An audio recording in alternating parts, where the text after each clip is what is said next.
Radhe Radhe Shri Harivansh students, let us start section b of sample question paper issued by CBSE board.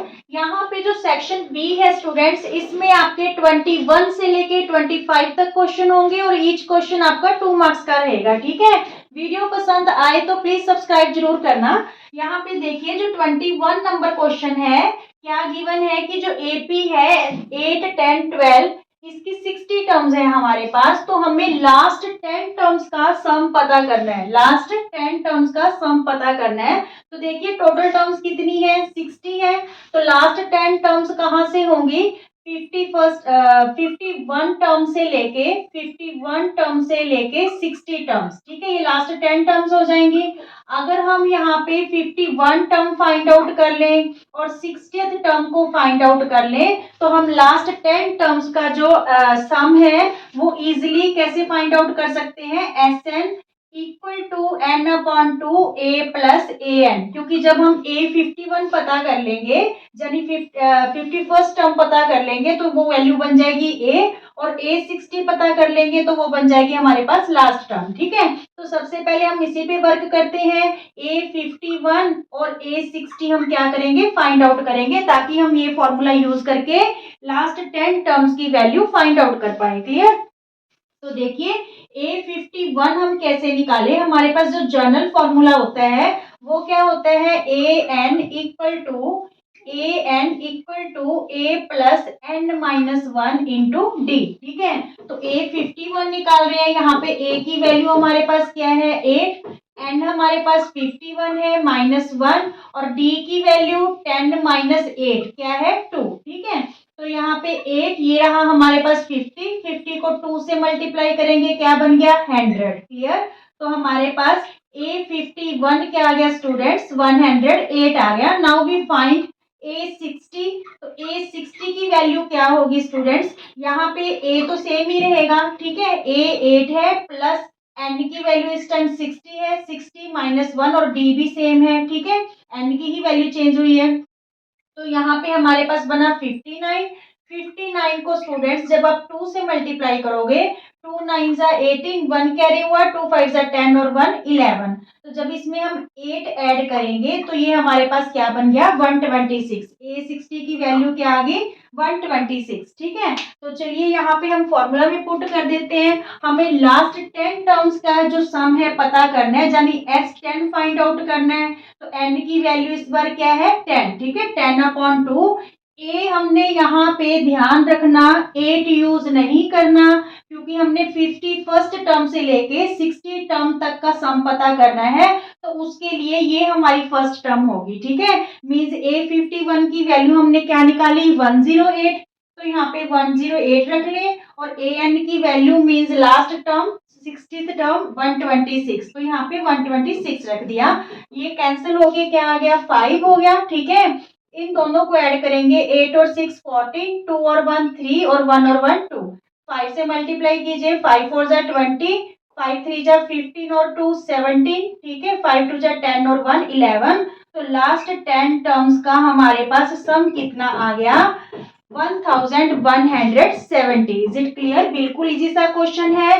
Last 10 terms के सम को देख के, last word को देख के आप कंफ्यूज मत हो जाना। लास्ट 10 टर्म्स हैं तो इसका मतलब टोटल 60 टर्म्स हैं, तो 50 टर्म छोड़ दो। ठीक है, 51st टर्म से लेके 60 टर्म की बात हो रही है, तो इन दोनों टर्म्स को हम इस एपी की हेल्प से फाइंड आउट कर लेंगे, फिर हम ये फॉर्मूला अप्लाई करके उसकी वैल्यू निकाल लेंगे। Is it clear students. 21st question में आपको चॉइस गिवन होगी, तो यहाँ पे सेकंड जो क्वेश्चन दे रखा है 21st क्वेश्चन का बी पार्ट, दोनों में से आपको एक करना होगा। ठीक है, तो यहाँ पे क्या क्वेश्चन गिवन है आपको, find the middle term of AP 6 13 20 और 230 लास्ट टर्म में। ठीक है, हमें क्या पता करना है, मिडिल टर्म पता करनी है इस एपी की। तो सबसे पहले हम एपी में टर्म्स देखेंगे कितनी है, फिर देखेंगे कि उसकी मिडिल टर्म क्या बनती है। तो कितनी टर्म्स है उसके लिए हम जनरल फॉर्मूला यूज कर रहे हैं, A N equal to A plus N minus 1 into D. तो यहाँ पे हम क्या फाइंड आउट करने जा रहे हैं एन। ठीक है, कि इस जो एपी है इसमें कितनी टर्म्स हैं। तो यहाँ पे देखिए ए एन का मीन्स लास्ट टर्म होता है, that is given 230 in this question, and A is given 6 ठीक है, प्लस n हमने फाइंड आउट करना है। d की वैल्यू क्या होगी, 13 माइनस 6 यानी a2 माइनस a1, तो d हमारे पास क्या आ रहा है 7, तो यहाँ पे 7 रख लें। ये प्लस 6 इधर आके क्या हो जाएगा स्टूडेंट्स, माइनस हो जाएगा। ठीक है, इक्वल में n माइनस 1 इंटू 7, तो यहाँ पे हमारे पास 224 रहा। ये 7 मल्टीप्लाई है, इधर आके क्या हो जाएगा डिवाइड। 7 3 जा 21, 1 बचा 14 बन गया, 7 2 जा 14, क्लियर, कैंसिल हो गया, 32 आया। ये -1 इधर आके क्या हो गया +1, यानी इस एपी में हमारे पास टोटल टर्म्स कितनी है 33 टर्म्स हैं। हमें मिडिल टर्म पता करनी है, तो क्योंकि ये ओड नंबर है, ये नंबर ओड है, तो मिडिल टर्म क्या होगी n+1/2, यानी 33 + 1/2, 34/2 17th टर्म होगी। ठीक है, 17th टर्म मिडिल टर्म होगी। और हमें मिडिल टर्म ऐसे नहीं लिख देना कि 17th टर्म है, वो टर्म फाइंड आउट करनी है। तो यहाँ पे हम A17 का फॉर्मूला लगा देते हैं। A17 means A + 16D। ठीक है, जनरल फॉर्मूला में जब यहाँ पे हम 17 माइनस 1 करते हैं तो वो क्या बन जाता है 16D। an = A + 16D, यहाँ पे 17 A17 = A + 16D, clear. A की वैल्यू क्या है स्टूडेंट्स 6 है, प्लस 16 इंटू डी की वैल्यू हमारे पास क्या है 7। ठीक है, तो यहाँ पे 7 6 जा 42, 7 1 जा 7, 7 और 4 11, तो यहाँ पे हमारे पास जो मिडिल टर्म है वो क्या आ गई 118 आ गई। ठीक है, मिडिल टर्म क्या आ गई 118। इस टाइप के क्वेश्चन स्टूडेंट्स आप प्रैक्टिस कर लो, पक्का एग्जाम में रहने वाले हैं। ओके, चलिए स्टूडेंट्स 22nd क्वेश्चन करते हैं। 22nd number, if sine a + b = 1 and cos a - b = √3/2, 0 less than a and b less than 90 degree, find the measure of angle a and b। यहाँ पे हमें देखिए जो साइन a + b है उसकी value क्या दे रखी है 1, और cos a - b की वैल्यू √3/2 दे रखी है। ये दोनों एंगल्स हमें पता करने हैं। ये दोनों एंगल 0 से लेके 90 के बीच के हैं। ठीक है, 0 से लेके 90 डिग्री के बीच में लाई करेंगे दोनों एंगल्स, तो हमें वैल्यू पता करनी है। सबसे पहले देखिए साइन a + b = 1 है। ठीक है, तो हम इसी रेशो में देखेंगे कि जो 1 वैल्यू है वो कितनी डिग्री की है। तो साइन जो 1 है साइन में देखेंगे तो वो 90 डिग्री की वैल्यू है। ठीक है, साइन 90 डिग्री होता है ना, उसकी वैल्यू हमारे पास क्या होती है 1 होती है। तो यहाँ पे रेशियोज है जो सेम है, तो फिर हम क्या करेंगे a + b = 90 ले लेंगे, क्लियर। ऐसे ही हम यहाँ पे कोस वाले कॉलम में जाके देखेंगे कि √3/2, cos √3/2 है जो कितना डिग्री है। तो यहाँ पे देखिए cos a - b √3/2 किसकी वैल्यू है cos 30 डिग्री की वैल्यू है, अगर आप टेबल में देखोगे। ठीक है, और वैसे ये टेबल आपको फॉर्म करना भी आना चाहिए। यहाँ पे देखिए दोनों रेशियोज फिर सेम है, तो फिर हम क्या करेंगे a - b = 30 रख लेंगे। ठीक है, सेम रेशियो में ही देखना होता है ताकि हम उसको कंपेयर कर सके। कोस है, ये भी कोस है, तो a - b = 30 है, तो यहाँ पे हमारे पास 2 इक्वेशंस फॉर्म होगी, क्लियर। ये 2 मार्क्स के लिए क्वेश्चन मोस्ट इंपॉर्टेंट है स्टूडेंट्स। तो हम क्या करेंगे दोनों इक्वेशंस को ऐड कर लेंगे, तो ये हमारा +b और -b कैंसिल हो गया, ये बना हमारे पास 2a और यहाँ पे बना 120। तो a की वैल्यू 120/2, a की वैल्यू हमारे पास क्या आ गई 60 डिग्री, मीन्स एक एंगल तो हमारे पास आ गया 60 डिग्री। अब हमने b पता करना है, तो ये वैल्यू हम किसी भी इक्वेशन में सब्स्टिट्यूट कर ले, हमारे पास b की वैल्यू आ जाएगी। देखिए हमारे पास फर्स्ट इक्वेशन है a + b = 90 डिग्री, a की वैल्यू 60। ठीक है, तो b की वैल्यू हमारे पास क्या आ जाएगी 30 डिग्री आ जाएगी, क्लियर। बिल्कुल इजी सा क्वेश्चन है, इस टाइप के क्वेश्चन आपके पास रहेंगे, clear. Students 23rd number question है, if AP and DQ are medians of triangle ABC and DEF respectively, where triangle ABC similar है ट्राइंगल DEF के, then we prove that AB/DE equal है AP/DQ। सबसे पहले हम ट्राइंगल्स बनाते हैं, फिर समझते हैं कि क्या चीज इन्होंने इक्वल में हमसे मांगा है। ठीक है, ABC ट्राइंगल है, ठीक है, और दूसरी ट्राइंगल क्या है DEF।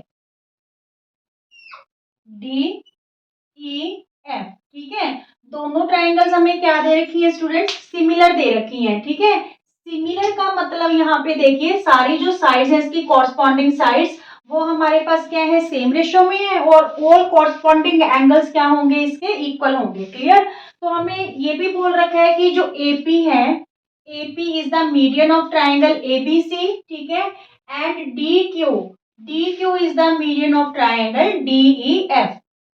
डी क्यू, ठीक है, because it is a median so it divide the base, जो भी जहां पे भी ये मीडियन है तो उसको टू इक्वल पार्ट्स में डिवाइड करेगा, मींस बीपी इक्वल टू क्या होगा, सीपी होगा। सिमिलर यहाँ पे जो ई क्यू है वो किसके इक्वल होगा, एफ क्यू के इक्वल होगा। ठीक है, तो देखिए हमें अब यहाँ पे प्रूव करना है कि ए बी अपॉन में डीई और इक्वल है एपी अपॉन में डी क्यू। क्लियर, अगर हम इन दोनों ट्राइंगल्स को सिमिलर कर देते हैं तो हम ये जो रेशियो है वो इक्वल शो करके दिखा सकते हैं।